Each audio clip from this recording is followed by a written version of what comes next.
பொதுவாங்க நம்ம கோயிலுக்கெல்லாம் போனால், எந்த கோவிலுக்கு போனாலும் அங்கே இருக்கிற கடவுளை, எந்த கடவுளாக இருந்தாலும் அதை எத்தனை முறை வலம் வரணும் அப்படிங்கிறத எல்லாருக்கும் தெரிஞ்சிருக்குன்னு சொல்ல முடியாது. தெரியாதவங்களுக்காக இந்த தகவல்.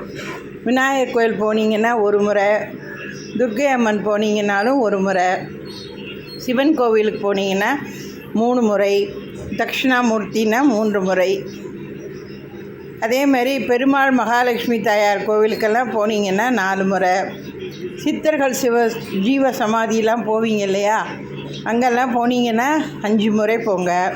அம்மன் கோவில், அது எந்த அம்மன் கோவிலாக இருந்தாலும் சரி, போனீங்கன்னா அம்மனை 6 முறை இடப்பக்கமாக, எந்த கோவிலாக இருந்தாலும் சுவாமியே இடப்பக்கம்னா வலது பக்கமாக தான் சுற்றி வரணும்.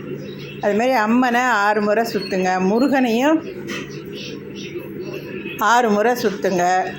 அரச மரத்தடியிலலாம் விநாயகர் இருப்பார் பாருங்க, அவரையெல்லாம் 9 முறை சுற்றுங்க. நவக்கிரகங்களை 11 முறை சுற்றுங்க.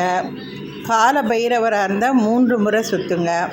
ஒவ்வொரு பிரதிமாத சங்கடகர சதுர்த்தி அப்பையும் கோயிலில் விநாயகரை வழிபடும் பொழுது 8 முறை வழிபடுங்க. நீங்கள் மனசில் என்ன காரியம் நினச்சி நீங்கள் வேண்டுறீங்களோ அந்த காரியம் கண்டிப்பாக நிறைவேற்றி கொடுப்பார் விநாயகர்.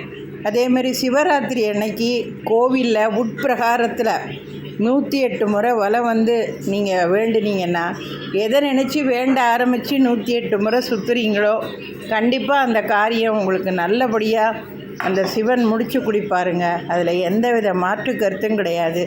நம்பிக்கை தான் வாழ்க்கை.